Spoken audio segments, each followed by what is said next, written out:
राजनपुर से bureau chief Kaleem Qureshi की report के मुताबिक तहरीक इंसाफ हुकूमत मुस्लिम लीग नून के दौर के किए गए प्रोजेक्ट्स पर अपने नाम की तख्तियां लगाकर अवाम को गुमराह करने में कभी भी कामयाब नहीं होगी।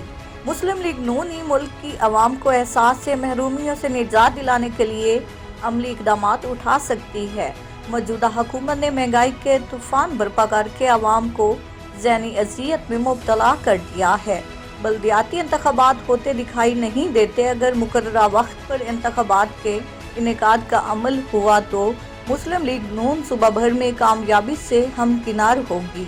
इन ख्यालात का इजहार सरबराह गुरचानी ग्रुप को रहनुमा मुस्लिम लीग नून सरदार परवेज इकबाल खान गुरचानी ने लीगी शख्सियत और मादीन इलाका से मुलाकात के दौरान गुफ्तगू करते हुए किया। उन्होंने कहा कि माशी अदम इस्तेकाम की वजह से मुल्क बुरानी कफियत से दोचार है। एहतसाब के नाम पर इंतकाम की सियासत को फरोग दिया जा रहा है। मियाँ बिरादरान पर किसी भी किस्म की कोई करप्शन के केस साबित नहीं हो सके। इसके बावजूद लीगी कायदीन के खिलाफ झूठे मुकदमात का इंदराज करके जमहूरियत को गैर मुस्तहकम करने की कोशिश की जा रही है।